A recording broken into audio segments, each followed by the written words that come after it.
সম্মানিত সুধী, আজকে আমরা পবিত্র কোরআন থেকে আলোচনা করব। পবিত্র কোরআন আল কারীমের সূরাত ইউসুফ থেকে। সূরার নাম কি? ইউসুফ, একজন নবীর নামের সূরা। সূরা নাম্বার হলো 10। সূরা নাম্বার কত? 10। আয়াত নাম্বার 58। আয়াত নাম্বার কত? সূরা নাম্বার কত? সূরার নাম কি? ইউসুফ। রব্বুল আলামিন বলেন, কুল বিফাদলিল্লাহি ওয়া বিরহমাতিহি ফাবিযালিকা ফালইফরাহু হুয়া খায়রুম মিম্মা ইয়াজমাউন।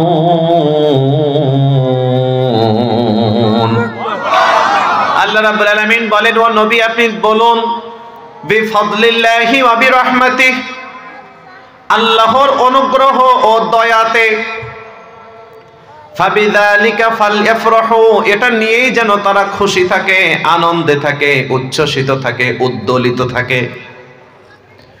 হুয়া খায়রুম মিম্মা ইয়াজমাউন, সুখে থাকার জন্যে, আনন্দে থাকার জন্যে পৃথিবীতে যেই জিনিসগুলো তারা জমা রাখে, যেই বস্তুগত জিনিসের দিকে যারা ধাবিত হয়, ওরা আসলে প্রকৃত শান্তি পায় না।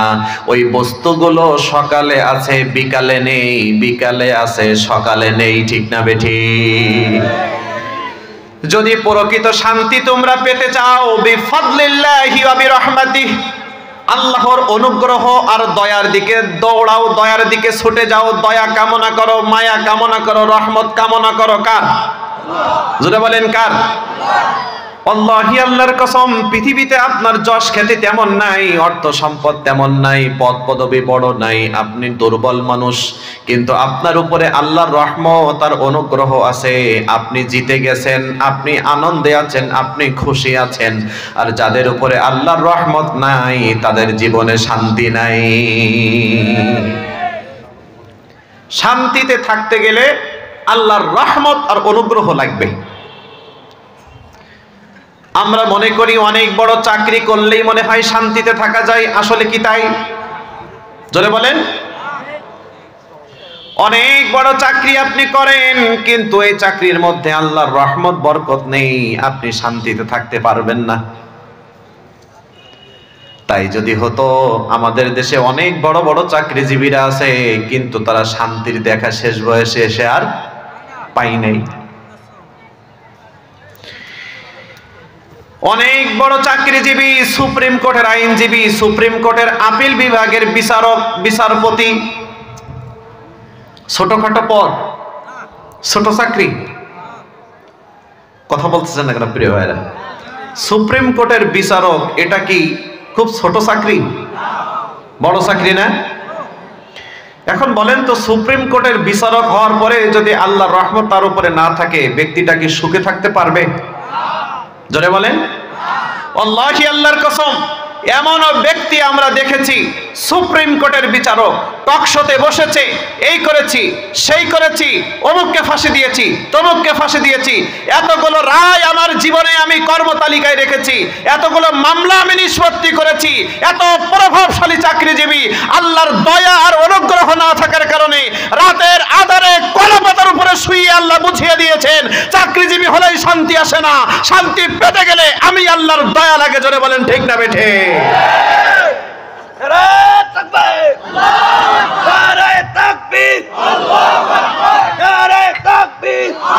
সম্মানিত সুধী, এখন বলেন তো, অনেক বড় চাকরি করি কিন্তু আল্লাহর রহমত নেই, সুখ আছে? শান্তি আছে? শেষ বয়সটা জিল্লতি, অপমান, অপদস্থ, ঘৃণা নিয়ে দিনের পরে দিন, দিনের পরে দিন জেলখানায় জীবন পার করা লাগে। এ জীবন শান্তির জীবন বলে না। তার মানে বড় চাকরিজীবী হলাম, ঠিক আছে, কিন্তু আল্লাহর দয়া আর রহমত পেলাম না, আমি জীবনে সুখ পেলাম না। নাকি দ্বিমত আছে আপনাদের? আল্লাহি, আল্লাহর কসম, আমরা মনে করি অনেক বড় ব্যবসায়ী হলেই মনে হয় সফলতা, অনেক বড় ব্যবসায়ী হলেই মনে হয় শান্তি, কিন্তু না না না, অনেক বড় ব্যবসায়ী হওয়ার পরেও যদি আল্লাহর দয়া আর অনুগ্রহ না থাকে তার জীবনে শান্তি আসতে পারে না। এমনও বিশাল বড় ব্যবসায়ী আমরা দেখেছি, দেখছেন আপনারা? আল্লাহি, আল্লাহর কসম, শেয়ার বাজার নিয়ন্ত্রণ করেছে, ঔষধ কোম্পানিগুলোর মধ্যে নিজের আধিপত্য বিস্তার করেছে। ডাক্তারে ঔষধ লিখলে তার কোম্পানির ঔষধকে রেফার করা লেগেছে। নিরীহ ছোটখাটো ব্যবসায়ীদেরকে পথের ফকির বানিয়ে দিয়েছে। সব জায়গায় নিজের আধিপত্য বিস্তার করেছে, কিন্তু আল্লাহর দয়া আর মায়া না থাকার কারণে চুল দাড়ি গোঁফ কেটেও পার পাওয়া যায় না। জেলের মধ্যে নির্লজ্জতা দিয়ে জীবন পরিচালনা করা লাগে। এ জীবন সুখের জীবন বলে না, জোরে বলেন ঠিক না বেঠে? আপনি বড় ব্যবসায়ী হতে পারেন, কিন্তু আল্লাহর দয়া পাননি, আল্লাহর রহমত পাননি, আপনার জীবনে শান্তি নাই নাই নাই। সম্মানিত সুধী, কোটি কোটি টাকা দামের ঘড়ি হাতে দিই, কোটি কোটি টাকা দামের গাড়িতে চলাফেরা করি। এত বড় ব্যবসায়ী ছোটখাটো ব্যবসায়ীরা দেখলেই দৌড়ায়, কিন্তু হাজার হাজার কোটি টাকা ব্যাংকে থাকার সত্ত্বেও মানুষের ঘৃণা ক্ষোভ লানত নিয়ে জীবন পরিচালনা করা লাগে। এ জীবন সুখের জীবন হতে পারে না। তার মানে বুঝলাম, বিশ্ববিখ্যাত ব্যবসায়ী হলেও শান্তি মেলে না যদি আল্লাহর রহমত তার উপরে না থাকে। এটা আমার কথা না, কোরআনের কথা। কোন সূরা? আয়াত নাম্বার কত? সূরা নাম্বার 10, 58। সূরা নাম্বার কত? 58। আল্লাহ বলেন, সুখে থাকতে চাইলে বিফাদলিল্লাহি ওয়া বিরহমাতি, আমার অনুগ্রহ আর দয়া দরকার হবে। অনুগ্রহ নেই, দয়া নেই, তোমার জীবনে সুখ শান্তি নেই। এটা আল্লাহর কথা, এটা রাইহান কবিরের কথা নয়। ওয়াল্লাহি, আল্লাহর কসম, আমরা মনে করি অনেক বড় চাকরি আমি করি, অনেক বড় ব্যবসায়ী আমি, সুখ নাই রহমত নাই, সুখ নাই রহমত নাই, সুখ নাই। আমরা মনে করি অনেক বড় রাজনীতিবিদ, প্রথমে মেম্বার, এরপরে চেয়ারম্যান, এরপরে উপজেলা চেয়ারম্যান, এরপরে এমপি, এরপরে মন্ত্রী। আপনি আমি দূর থেকে দেখি লক্ষ লক্ষ টাকা দামের স্যুট পরিধান করে, লক্ষ লক্ষ টাকা দামের শু পরিধান করে, এমন ব্যক্তিও বাংলাদেশে আছে। নিজেই বলে আমার একটা স্যুটের দাম 8 থেকে 10 লাখ টাকা, এক জোড়া জুতোর দাম 4 থেকে 6 লক্ষ টাকা। এমনও ব্যক্তি আমাদের বাংলাদেশে আছে। এগুলো নিজের টাকা না, সব জনগণের মারা টাকা। কি টাকা? জোরে বলেন। নিজের উপার্জনের টাকা দিয়ে 10 লাখ টাকা দেবে স্যুট পরতে গেলে জ্বালা আছে। সম্মানিত সুধী, এখন বিশাল বড় মন্ত্রী হয়ে গেছে। আপনি দূর থেকে মনে করেন দামি দামি স্যুট পরে, দামি দামি গাড়িতে চড়ে, মানুষ দেখলে তাদেরকে সেলুট দেয়, সালাম দেয়। গাড়ি এসি, বাড়ি এসি, অফিস এসি, কত রাজকীয় জীবন, সুখ শান্তি মনে হয় সব আল্লাহ তাদেরকে দিয়েছে। আপনার চিন্তা ভুল। মন্ত্রী হওয়ার পরেও শান্তি মিলবে না যদি আল্লাহর দয়া আর রহমত না থাকে। ঠিক না বেঠিক? আল্লাহি, আল্লাহর কসম। তাই যদি হয়, আপনার চেতনা, আপনার চিন্তার কাছে একটা প্রশ্ন রাখতে চাই। যাদের কথাই মানুষ ওঠে, যাদের কথাই মানুষ বসে, যাদেরকে বলে ধরো ধরে, যাদেরকে বলো মারো মারে, যাদেরকে বলো জেল দাও দেয়, এত প্রভাবশালী ব্যক্তি হওয়ার পরেও যার ইশারায় সবাই উঠে বসে, এমন ব্যক্তিকে যদি অন্যের দয়া দিতিক্ষায় বেঁচে থাকা লাগে, সে জীবন সুখের জীবন হতে পারে না। জোরে বলেন ঠিক না বেটে? একটা রাষ্ট্রের প্রধানমন্ত্রী কতটুকু প্রভাবশালী, আপনার বিবেকের কাছে আমি একটু প্রশ্ন রেখে যাচ্ছি। রাগ করতেছেন আমার উপরে প্রিয় ভাইরা? একটা রাষ্ট্রের একজন প্রধানমন্ত্রী কতটা প্রভাবশালী হতে পারে? আমার মতন ক্ষমতা? হ্যাঁ, আমাকে একটা তাড়া মারলেই আমি নেই। ওনারা কি এমন? জোরে বলেন, আরো জোরে বলেন।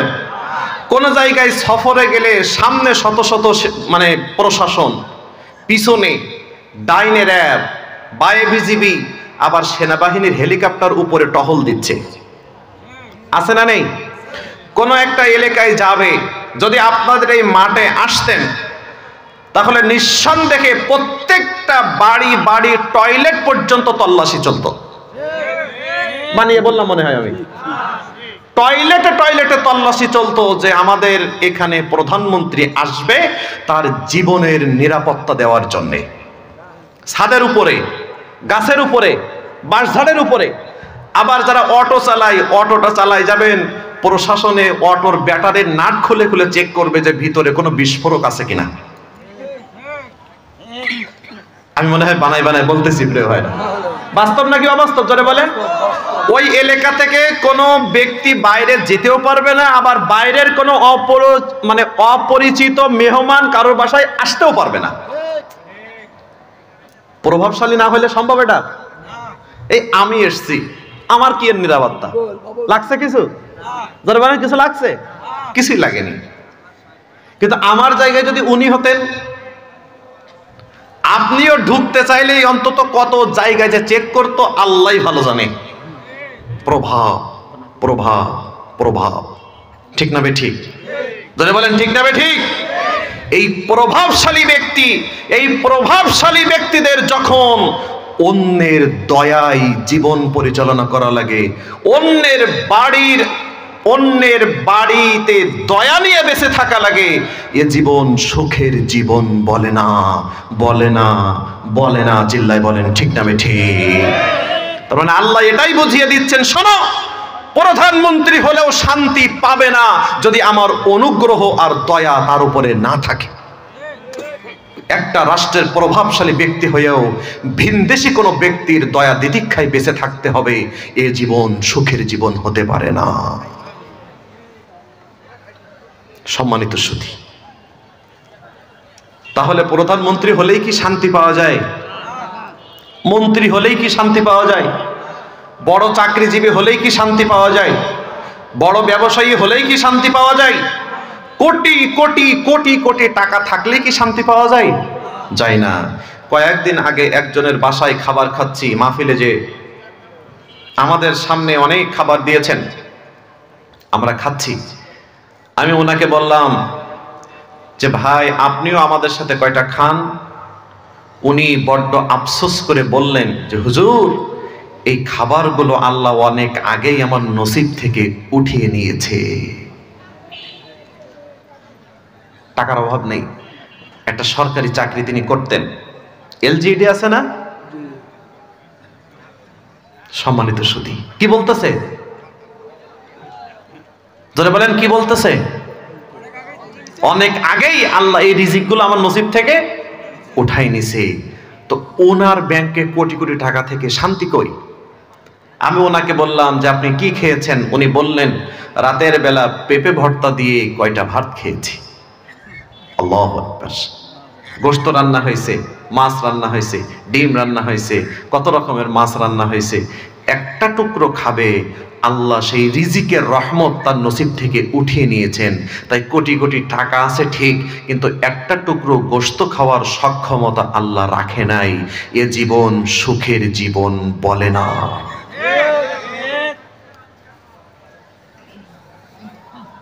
আমার কথায় আপনারা একমত নাও হতে পারেন, আমি আল্লাহর কথা নকল করতেছি। এখন বলেন তো প্রিয় ভাই, হাজার হাজার কোটি টাকা আছে আমার ব্যাংকে, কিন্তু এক কাপ চা খাবো, কলিজাটা চাচ্ছে একটু চিনি খাই, একটু চিনি খাই, একটু চিনি খাই। হ্যাঁ, ফলাফল কি বলেন? চা যারা খায়, যতই চিনি ছাড়া খাই, মনটা একটু চাই যদি একটু চিনি খাইতে পারতাম ভালো লাগতো। আমি আমার কথা বলি, আপনি যদি আমাকে চিনি ছাড়া চা দেন তো আমার গলার নিচেই নামবে না। মানে কি, চায়ের চিনি হলে মানান, ভালো টেস্ট, এটাই স্বাভাবিক। তবে অনেকেই খান যে চিনি ছাড়াও তাদের ভালো লাগে, কিন্তু ওইটা বলতে যাচ্ছে।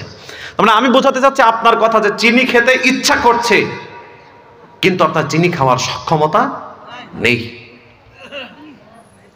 সম্মানিত সুধী, তাহলে একটা আওয়াজ দিয়ে বলেন তো আমার সাথে, শান্তিতে থাকতে গেলে কি লাগবে? হ্যাঁ, আল্লাহর রহমত লাগবে। আল্লাহ দয়া করবেন, মাটির উপরে শুয়ে পড়লেই ঘুম, আল্লাহর দয়া নেই, আলিশান বিল্ডিং এ শুয়েও ঘুম নেই। আর ওই বিল্ডিং এ ঘুম আসবে কিভাবে? ও বিল্ডিং এর মধ্যে তো সব মানুষের চোখের পানির টাকা, প্রত্যেকটা ইটের কণায় কণায় নিরীহ মানুষের চোখের পানি লেগে আছে। ওই বিল্ডিং এ কি শান্তি হয়? শান্তি হওয়ার কথা? জোরে বলেন। ওই জন্য আল্লাহ বলেন, ফালাম্মা নাসু মা যুকিরু বিহি ফাতাহনা আলাইহিম আবওয়াবা কুল্লি শাই হাত্তা ইযা ফারিহু বিমা উতু আখাযনাহুম বাগতাতান ফাইযা হুম মুবলিসুন।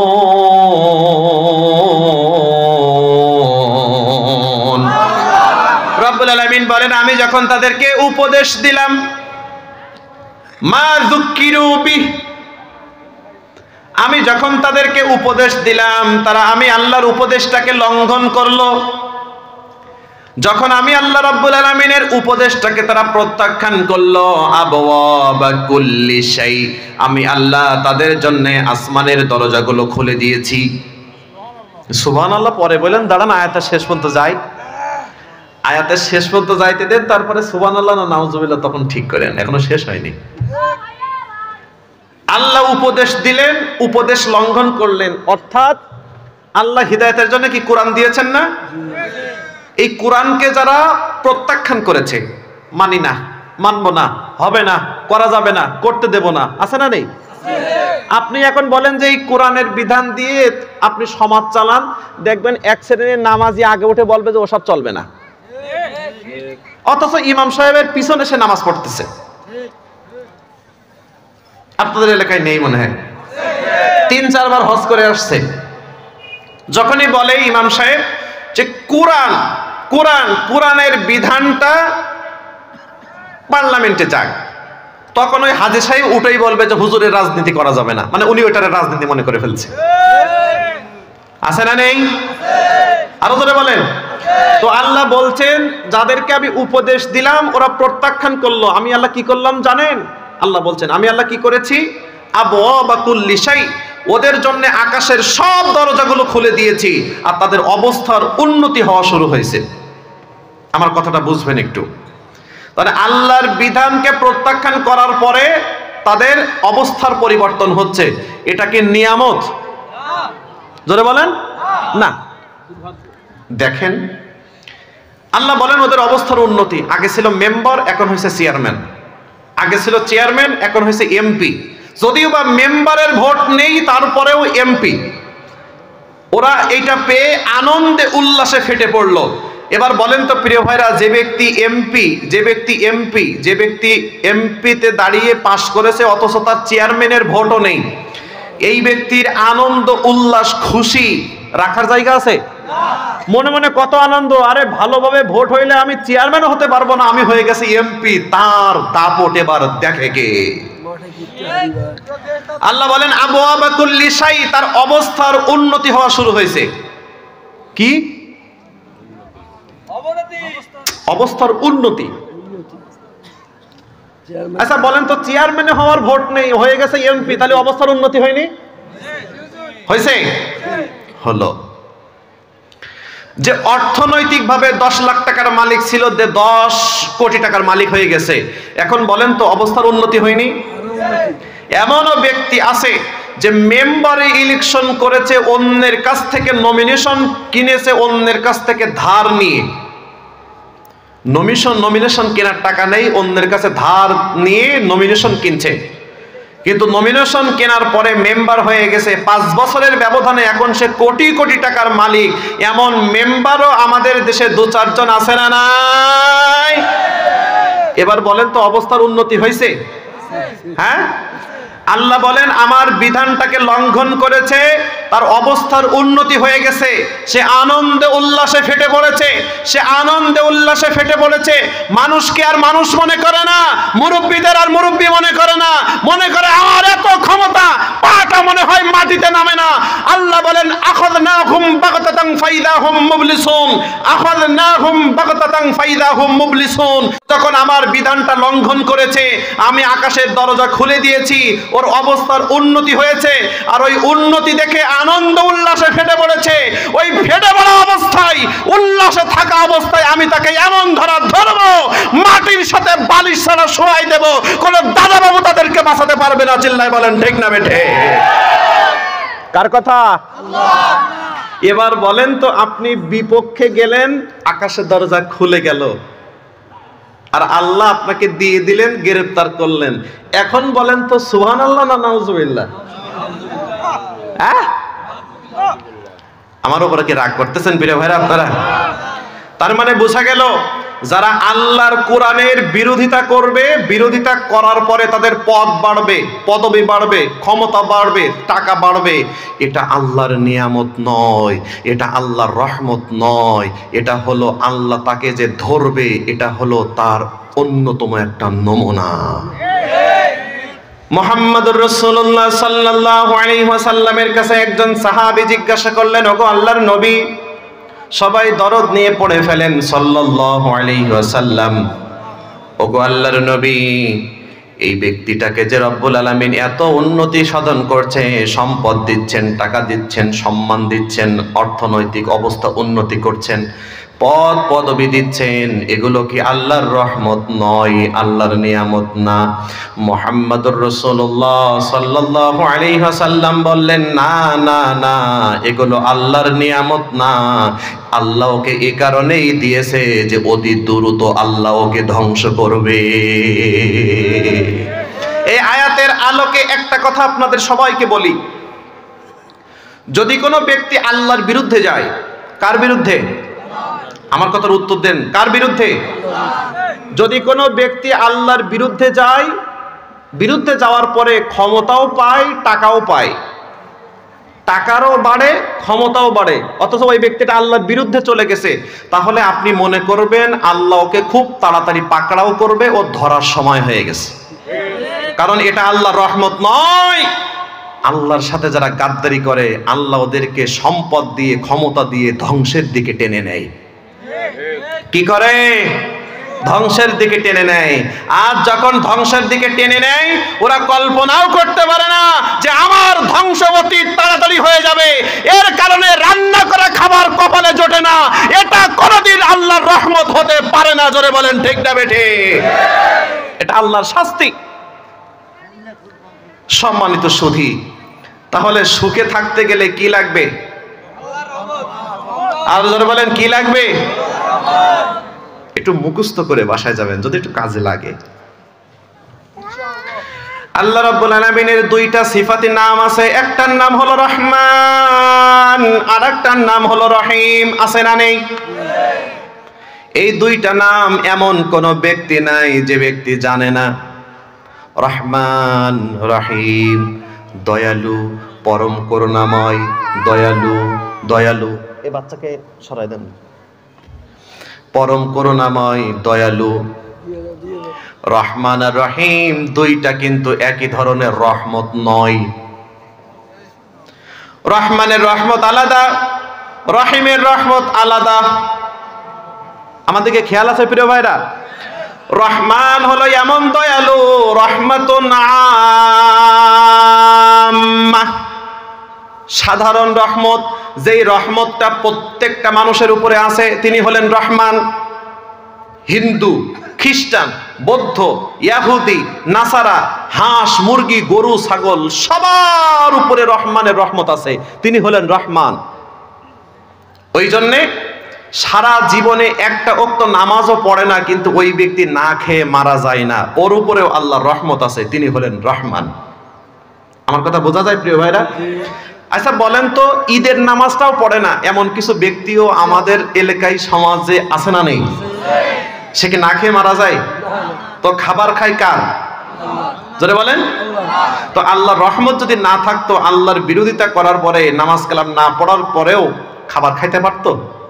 তার মানে ওর উপরেও যার রহমত আছে তার নামটা কি? জোরে বলেন, রহমান। যারা মুশরিক, আল্লাহর বিরুদ্ধে অন্যের কাছে চায়, পূজা করে, আর্চনা করে, গাছের কাছে চায়, মাছের কাছে চায়, তারা কি না খেয়ে মারা যায়? তার মানে ওদের উপরেও যার রহমত আছে তিনার নামটা কি? রহমান। তাই যদি না হবে, আল্লাহি আল্লাহর কসম, যারা ইসলামের বিরোধিতা করে, যারা কোরআনের বিরোধিতা করে, যারা ইসলামী শরিয়ার বিরোধিতা করে, যারা আল্লাহর রাসূলের আদর্শের বিরোধিতা করে, যারা পবিত্র কোরআন আল কারীমকে সর্বোচ্চ জায়গায় নিতে দেয় না, এরপরেও যদি আল্লাহর দয়া না থাকতো, আল্লাহ না খাইয়ে শুটকি বানাই মারতো। জোরে বলেন ঠিক না বেঠিক? দুইটা মতো খাবার খেতে পারি এ কারণেই যে রহমানের রহমত আছে।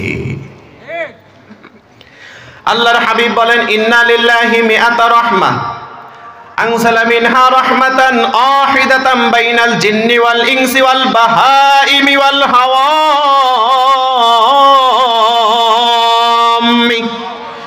আল্লাহর হাবিব সাল্লাল্লাহু আলাইহি ওয়াসাল্লাম বলেন, রব্বুল আলামিন তার দয়াটাকে তিনি 100 ভাগে ভাগ করেছেন। কয় ভাগ? 99 ভাগ দয়া তিনি নিজের কাছে রেখে দিয়েছেন, আর 1টা ভাগ রহমত তিনি তামাম পৃথিবীর সবার মাঝে বন্টন করে দিয়েছেন। ওই 1টা ভাগ রহমতের ছিটাফোঁটা গরু, ছাগল, হাঁস, মুরগি, মানুষ, জিন, যা দেখেন যা দেখেন না সবার উপরে আছে। কয় ভাগ? জোরে বলেন। এই 1 ভাগ রহমতের ছিটাফোঁটা পেয়ে আকাশ থেকে যখন ঝমঝম করে বৃষ্টি নামে, দেখবেন যেই মুরগিগুলোর কাছে বাচ্চা আছে, ছোট ছোট বাচ্চা, আকাশ থেকে বৃষ্টি নামার সাথে সাথে তার পালকটাকে উঁচু করে দেয়। ছোট ছোট বাচ্চাগুলো সব মুরগির এই পালকের নিচে এসে আশ্রয় নেয়। মা মা মা মা মুরগিটা সব বৃষ্টিগুলো নিজের পিঠির উপর দিয়ে মেনে নেয়, কিন্তু বাচ্চাদের গায়ে 1 ফোঁটা পানি লাগতে দেয় না। ওই মুরগি পাইছে কত ভাগ? হ্যাঁ, বুঝে শুনে বলেন। ছিটাফোঁটা পাইছে। জি, বাতাস ছিটাফোঁটা। এই রহমতের ছিটাফোঁটা পাওয়ার কারণে নিজের পিঠের উপর দিয়ে সব বৃষ্টি যাক, সমস্যা নেই, কিন্তু বাচ্চার গায়ে পানি লাগতে দেয় না।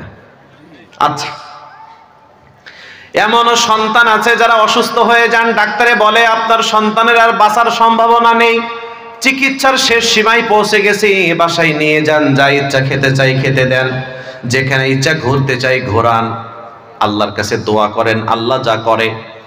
জোরে বলেন তো, সন্তানের এমন কথা শুনে কোনো মা কি ঠিক থাকতে পারে? মা এবার সন্তানের মাথার কাছে বসে আল্লাহর কাছে দোয়া করে, আল্লাহ আমার জীবনটা তুমি নিয়ে নাও, আমার সন্তানের জীবনটা ভিক্ষা দাও। এমন মা আছে না নেই? এখন বলেন তো, এই মা পাইছে কত ভাগ? ছিটাফোঁটা। মাশাআল্লাহ, আপনারা বুঝতেছেন মা পাইছে কতটুকু? ছিটাফোঁটা। তাহলে ছিটাফোঁটা রহমত পেয়ে আপনার জন্য আপনার মা জীবন দিয়ে দিচ্ছেন, আর আল্লাহর কাছে কত ভাগ আছে? জোরে বলেন। এবার বলেন তো, তাহলে আপনার মা আপনাকে বেশি ভালো চায় নাকি আল্লাহ চায়? হ্যাঁ, তো আপনি তো বুঝতে পারেননি। সুখে থাকতে গেলে ওটার আপনার দরকার হয়নি, আপনার নেতা নেত্রীর মন জয় করা দরকার হয়েছে, দলের মন জয় করা দরকার হয়েছে, বন্ধু বান্ধবের মন জয় করা দরকার হয়েছে। নিজের নেতা নেত্রীর জন্য কলিজাটা দিয়ে দেয়, কিন্তু আল্লাহ রাব্বুল আলামিনের ওই মসজিদ ঘর থেকে 5 বার ডাকতেছে, ওদিকে যাইতে রাজি নেই। কিন্তু রাত 3টার সময় যদি নেতা একটা বার ফোন দেয়, রায়হান কবির কই, কিসের শীত, কিসের গরম, কিসের অসুস্থতা, আর কাপড় চোপড় পরারও সময় নেই, গেঞ্জি গায়ে দিতে দিতে দৌড়। সুখের জন্যই তো। জোরে বলেন ঠিক না বেঠিক? আরো জোরে বলেন ঠিক না বেঠিক? আল্লাহি আল্লাহর কসম, যদি আল্লাহর রহমত ভুলে যে আপনি মানুষের মধ্যে শান্তি তালাশ করেন, দলদারির মধ্যে শান্তি তালাশ করেন, দুনিয়ার কোন মানুষের কাছে শান্তি তালাশ করেন, তার চরম উদাহরণ হলো ওই ব্যক্তি আপনাকে ফেলে চলে যাবে, আর আপনার দুঃখে কান্না করার কেউ পাবেন না। এটাই হলো শান্তি আপনার জীবনে, ঠিক না বেঠে? আপনার আল্লাহর রহমতের দরকার হয়নি, আপনার দলের মানুষের মন জয় করা দরকার হয়েছে। তাই বলে তারাও নেই, আপনার দুঃখে কান্না করারও কেউ নেই। কিন্তু আল্লাহর দয়া যদি আপনি পেয়ে যাইতেন, জেলখানার মধ্যে বসেও শান্তি পাইতে। রাগ করলেন মনে হয় প্রিয় ভাইরা আমার কথা। তাহলে যে মা আপনার জীবন দিয়ে দিচ্ছে, আপনার যে নেতা স্টেজে উঠে বলতেছে কর্মীর জন্য আমার জীবন দিয়ে দিতে পারি, এমন নেতা আছে না নেই? আমরা আমাদের দেশে দেখছি নাকি দেখি নাই? এখন বলেন তো প্রিয় ভাইরা, কর্মীর জন্য ওই নেতা কোনোদিন একটা লাঠির বাড়ি খাইছে? জীবন দিয়ে তো দূরের কথা। হ্যাঁ না, রাগ করতেছেন মনে হয় আপনারা। কর্মীর জন্য নেতা একটা লাঠির বাড়ি খাইছে? খায়নি। অথচ তিনি আপনার জন্য জীবন দিয়ে দিচ্ছেন। কিন্তু উনি তো ওনার জীবন নিয়ে ঠিকই সচেতন, আপনি তো আপনার জীবন নিয়ে সচেতন না। আপনাকে ডাকতে দেরি, আপনি ডানে পায়ে সামনে পিছনে না তাকায়ে দৌড় মারতে দেরি নাই, তাই আপনার জীবনের সুখ অনেক আগেই উধাও হয়ে গেছে। কারণ আপনি শান্তি খোঁজার জন্য মানুষকে খুশি করতে চেয়েছেন, আপনি সেই রহমত দাতাকে খুশি করতে চাননি। রাগ করবেন না প্রিয় ভাইরা, এটাই বাস্তবতা। ওই জন্য আল্লাহর হাবিব সাল্লাল্লাহু আলাইহি ওয়াসাল্লাম বলেন, সবাই খেয়াল করে শোনেন, তাআররাফ ইলাল্লাহি ফির রাখা ইয়ারিফকা ফিশ শিদ্দাহ। কথা বলেছেন মুহাম্মদ সাল্লাল্লাহু। আল্লাহ রাসূল বলেন, তোমরা যারা সুখের দিনে তোমার আল্লাহকে ভুলে গেছো, তোমার দুঃখের দিনে তোমার আল্লাহ তোমাকে ভুলে যাবে। যদি তোমার দুঃখের দিনে তোমার আল্লাহকে ভুলে না যাও, তাহলে আল্লাহ তোমার সুখের দিনে তোমাকে ভুলবে না। এখন বলেন তো, আমরা সুখের দিনে আল্লাহকে বেশি ভুলি নাকি দুঃখের দিনে ভুলি? সুখের দিনে ভুলি। সুখ আসলে আল্লাহ লাগে না, আর অসুখ আসলে দেখবেন আল্লাহর নাম মুখ থেকে যায় না। আল্লাহ রাসূল বলেছেন, সুখের দিনে আল্লাহকে ভুলে যাওয়া, তোমার দুঃখের দিনে আল্লাহ তোমাকে ভুলে যাবে। এবার বলেন তো, আপনি বিপদে পড়েছেন, আল্লাহ যদি আপনাকে আমাকে ভুলে যায়, তো আমার বিপদ থেকে বাঁচাবে কে? আমার কথা বুঝতে পেরেছেন? ওই জন্য আপনি দুঃখের দিনে যতটুকু আল্লাহকে ডাকবেন, তার চাইতে বেশি বেশি ডাকতে হবে সুখের দিনে। মানুষের শরীর সুস্থ, ব্যবসায় উন্নতি হচ্ছে, ব্যবসায় লাভ হচ্ছে, সম্পদে বরকত হচ্ছে, তখন দেখবেন মানুষ আল্লাহকে ভুলে যায়। কিন্তু দুইবার কাশি, দুইবার বমি, দুইবার সর্দি, একটু মাথা ব্যথা, আল্লাহ বাঁচাও, আল্লাহ বাঁচাও, আল্লাহ বাঁচাও, আল্লাহ আর পারি না, আল্লাহ আল্লাহ।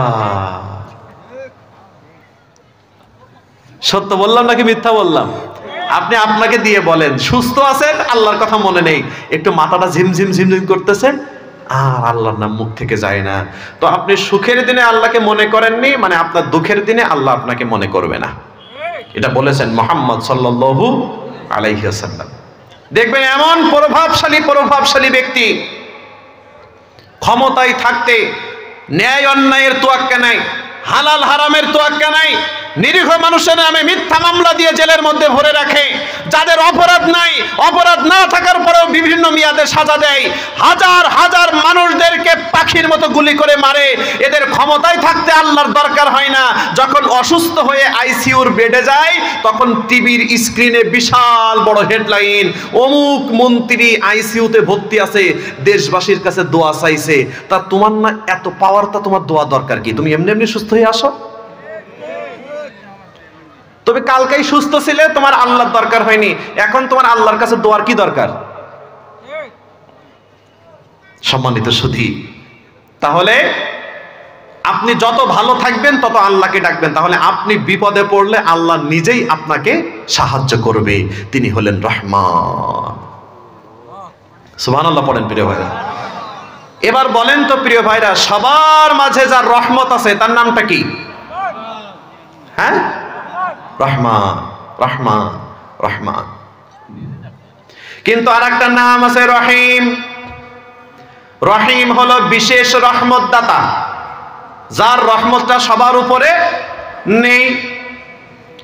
যেই দিন কিয়ামত অনুষ্ঠিত হয়ে যাবে, রব্বুল আলামিন সব মানুষগুলোকে হাজির করবেন। সুম্মা নুফিখা ফীহি উখরা ফাইযা হুম কিয়ামুন ইয়ানজুরুন।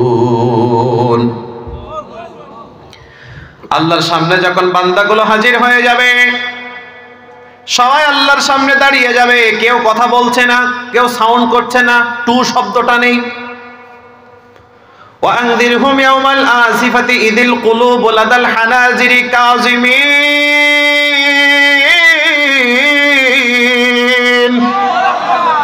কিয়ামত আল্লাহ রাব্বুল আলামিন যেদিন অনুষ্ঠিত করবেন, ওই কিয়ামতটা দেখার সাথে সাথে মানুষের কলিজাটা গলার কাছে চলে আসবে। শিবানিস সামাউ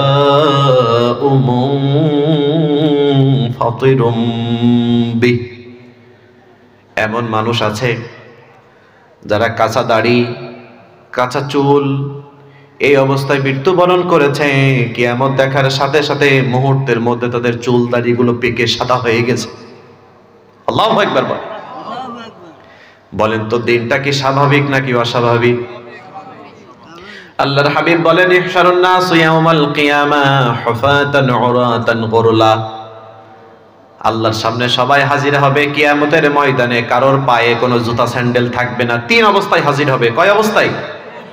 কারোর পায়ে কোনো জুতা স্যান্ডেল থাকবে না। দ্বিতীয় নম্বর, কারোর পরনে কোনো পোশাক থাকবে না, পোশাক ছাড়া। তৃতীয় নম্বর, গুরলা, খাতনাবিহীন অবস্থায়। খাতনা বুঝেন আপনারা? জি। জুতা স্যান্ডেল নেই, পোশাক নেই, মুসলমানি দেওয়া নেই। আম্মা জানা আয়েশা রাদিয়াল্লাহু আনহা জিজ্ঞাসা করলেন, ইয়া রাসূলুল্লাহ, ইয়া হাবিবাল্লাহ, সবাই পোশাক ছাড়া উঠবে, কেউ কি কারোর দিকে তাকাবে না? শরম কি লাগবে না? আল্লাহ রাসূল বলেন, আয়েশা শোনো, দিনটা এমন বিভীষিকাময় দিন হবে, একজন যে আরেকজনের দিকে তাকাবে এটা তার অনুভূতিতেই থাকবে না।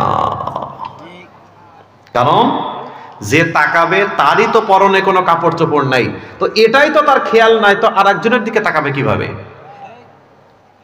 আল্লাহু আকবার, আল্লাহু আকবার। এবার বলেন তো প্রিয় ভাইরা, দিনটা কি স্বাভাবিক নাকি অস্বাভাবিক?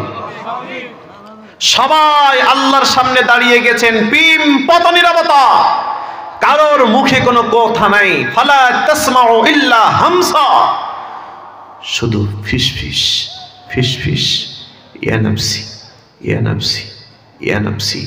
নবীরা পর্যন্ত বলছে ইয়া নাফসি। সেই দিন রাইহান কবিরের অবস্থা কি? নবী বলছে ইয়া নাফসি, আর রাইহান কবির কোথায়? বড় বড় রাজা বাদশারা কোথায়? বড় বড় ক্ষমতাসীনরা কোথায়?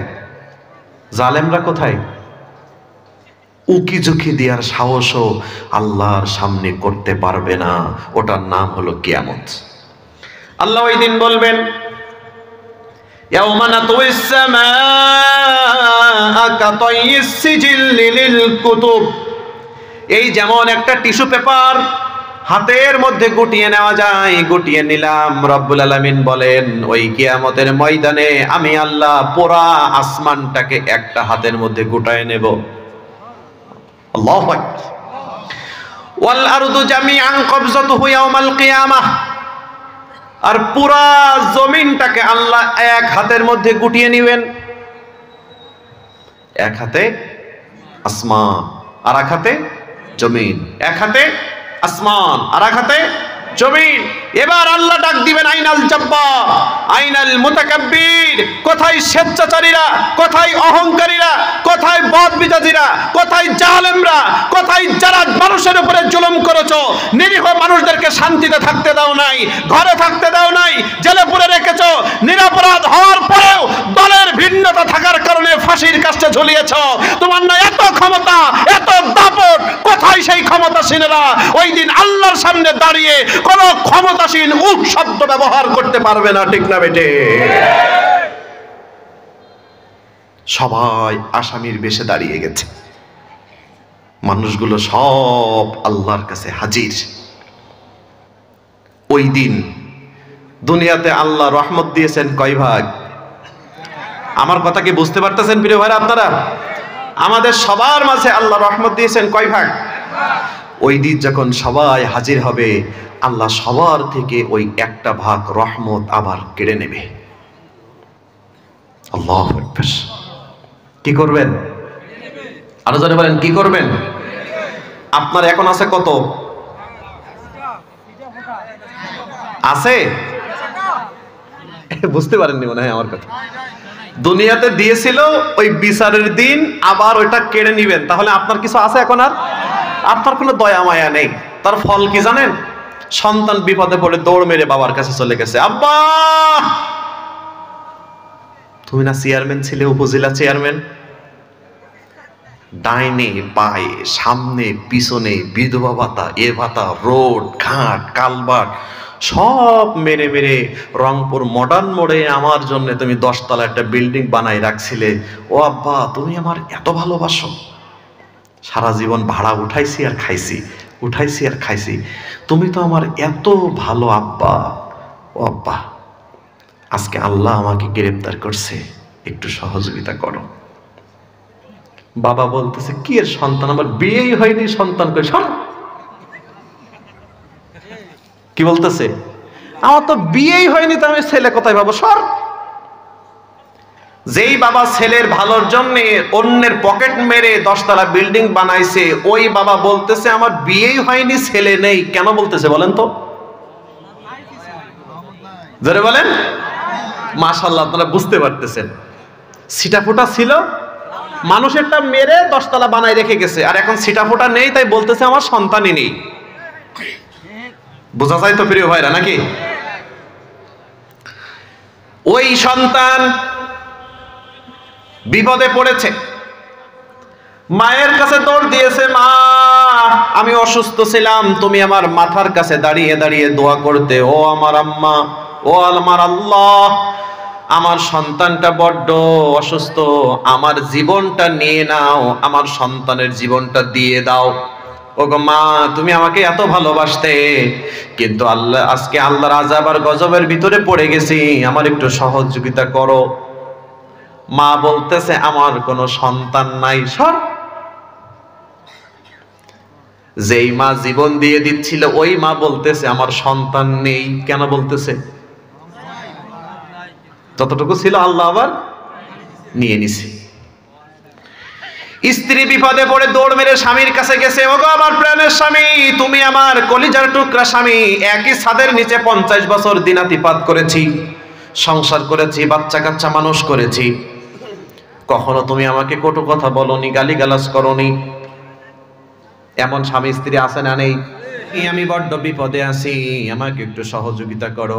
স্বামী তো আরো বেশি বিপদে আছে, ও এবার ডাইরেক্ট বলে দিচ্ছে, সর। কি এর স্ত্রী, আমার তো বিয়েই হয়নি, আমি স্ত্রী পাবো কোথায়, আমি তোমাকে চিনি না, সরো। বলতেছে কেন? হ্যাঁ মাশাআল্লাহ, কেন বলতেছে? রহমত নেই।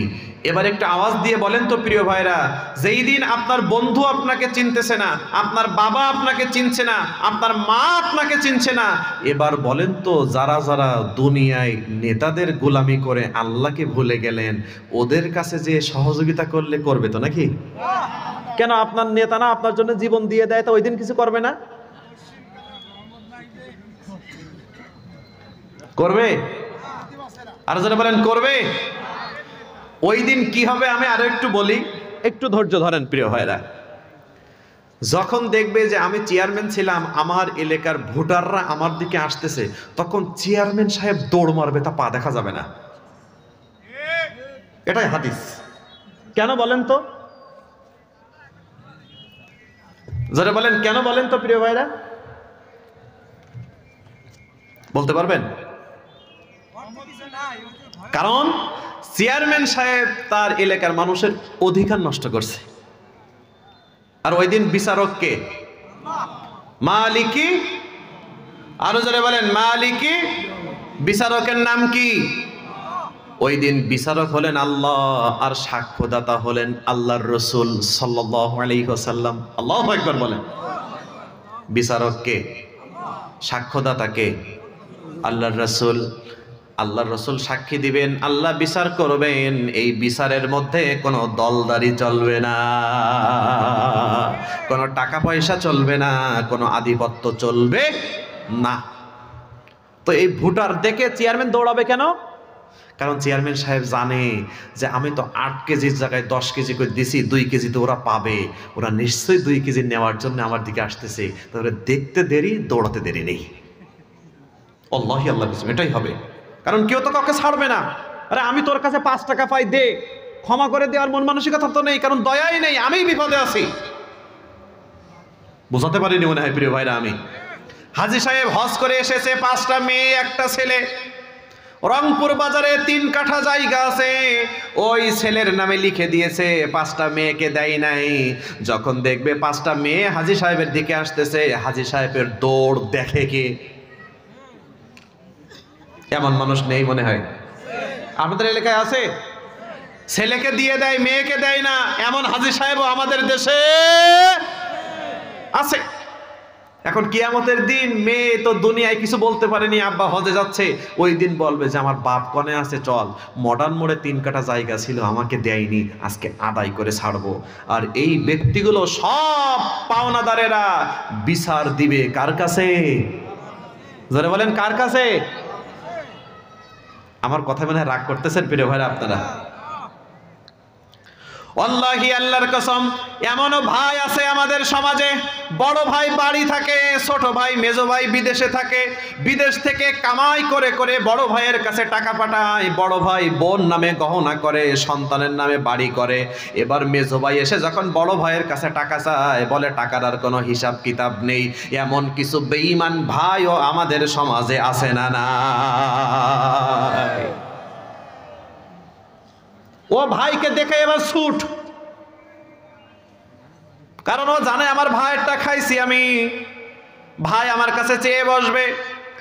আল্লাহি আল্লাহর কসম, ওই কিয়ামতের মাঠ যেদিন অবস্থা, ওই কিয়ামতের মাঠ যেদিন কায়েম হয়ে যাবে, আপনি যাকে নেতা মেনেছেন, আপনি যাকে নেতা মেনেছেন, আপনার প্রত্যক্ষ পরোক্ষ সমর্থনে যারা বড় বড় পদে যে জনগণের টাকা মেরেছে, স্কুল মেরেছে, রাস্তা মেরেছে, কলেজ মেরেছে, দেশের হাজার হাজার কোটি টাকা মেরে বিদেশে পাচার করে আলিশান জীবন গড়েছে, আপনি ওদের সাথেও আপনারও কপাল পড়বে, আল্লাহর রহমতের ছিটাফোঁটা আপনি পাবেন না। ঠিক না বেটে?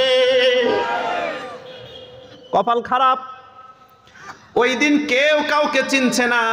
এবার বলেন তো, ওই দিন যদি আপনি বাঁচতে চান কি লাগবে? কি এর আমল? আমল করেও জান্নাত নেই, আমল করেও জান্নাত নেই। আমল করে কি নেই? আল্লাহর হাবিব সাল্লাল্লাহু আলাইহি ওয়াসাল্লাম সাহাবীদের মাঝে বলছে, শোনো, ফাইন্নাহু লা ইদখিলু আহাদুন আল জান্নাতা আমালুহু, তোমাদের কারো আমল তোমাদেরকে জান্নাতে নিয়ে যাবে না। সাহাবীরা পাল্টা প্রশ্ন করলেন, ইয়া রাসূলুল্লাহ, ইয়া হাবিবাল্লাহ। সবাই দরদ নিয়ে পড়ে ফেলেন, সাল্লাল্লাহু, আপনার আমলও কি আপনাকে জান্নাতে নেবে না? আল্লাহ রাসূল বললেন, না, আমার আমলও আমাকে জান্নাতে নিয়ে যেতে পারবে না, তবে ইল্লা আইয়াতা গাম্মাদানি আল্লাহু বিমাগফিরাতি ওয়া রাহমা, বিমাগফিরাতি ওয়া রাহমা, রব্বুল আলামিন আমাকে মাগফিরাত দিবেন এবং রহমত দিবেন, আমি আল্লাহর রহমতে আমি নবী মুহাম্মদ সাল্লাল্লাহু আলাইহি ওয়াসাল্লাম জান্নাতে যাব। তারপর আপনি আমল নিয়ে জান্নাতে যাইতে পারবেন? কি লাগবে? রহমত। এবার বলেন তো, রহমানের রহমত না রহিমত? রহমানের রহমত তো দুনিয়াতে সবার জন্য আছে, ওই রহমতে জান্নাতে যাওয়া যাবে না, সেটা হলো রহিমের রহমত। আল্লাহি আল্লাহর কসম, যুর রাহমাতিল খাসসা, যুর রাহমাতিল খাসসা, যেই দিন আপনার পিতা আপনার পক্ষে নাই, আপনার স্ত্রী আপনার পক্ষে নাই, আপনার সন্তান আপনার পক্ষে নাই, আপনার নেতা নেত্রী আপনার পক্ষে নাই, কেউ আপনার পক্ষে নাই, কিন্তু আপনি আল্লাহর প্রিয় ব্যক্তি, আল্লাহর প্রিয় ব্যক্তি, যুর রাহমাতিল খাসসা, ওই কঠিন কিয়ামতের দিন আল্লাহ তার পছন্দের মানুষগুলোর উপরে 100% রহমতের সবটুকুন দিয়ে তাদেরকে জান্নাত দান করে দিবেন। চিল্লাই পড়েন আলহামদুলিল্লাহ। তিনি, এটা কি রহমান নাকি রহিম? সবাই পাবে?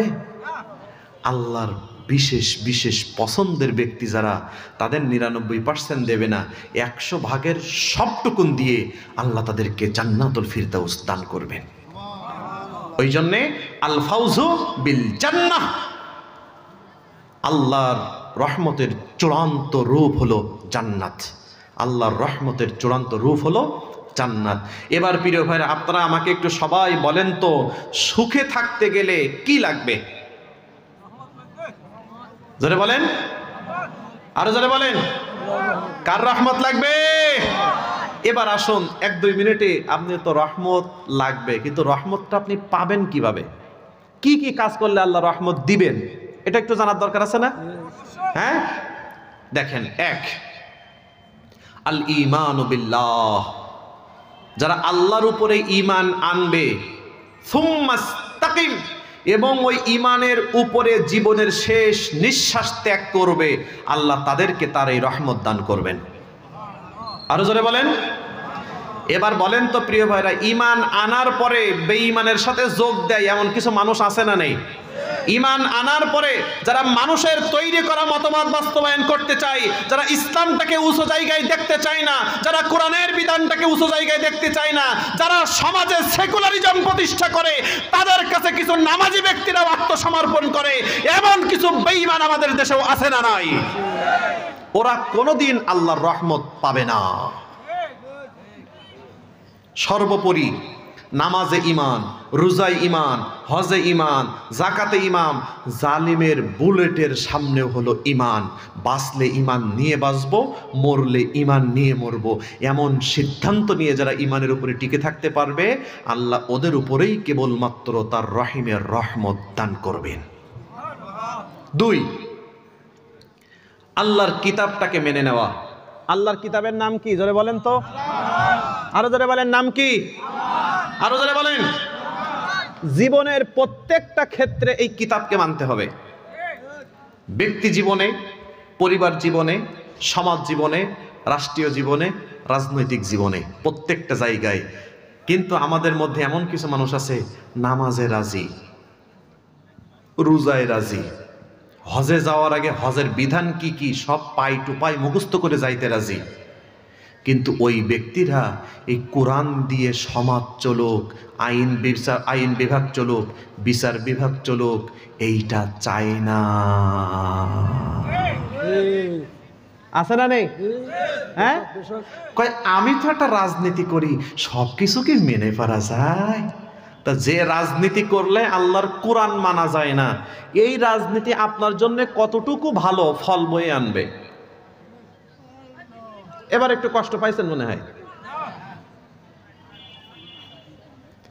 এবার একটা আওয়াজ দিয়ে বলেন তো প্রিয় ভাইরা, এই কোরআন আপনার জীবনের শুরু থেকে শেষ পর্যন্ত প্রত্যেকটা কর্মক্ষেত্রে এই কোরআন দরকার।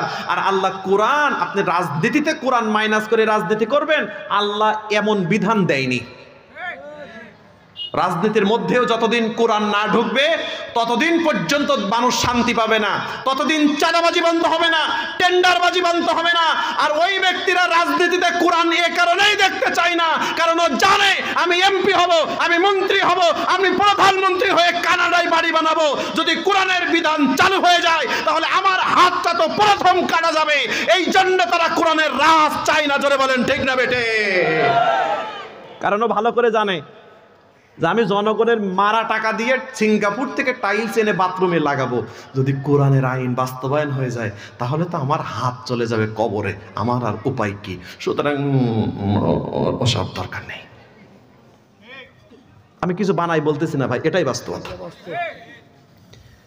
এখন যে চুরি করে না, কোরআনের বিধান চুরি করলে হাত কাটো, তা আমার সমস্যা কি? আমি তো চুরি করি না, তে আইন বাস্তবায়ন হলে আমার সমস্যা কি?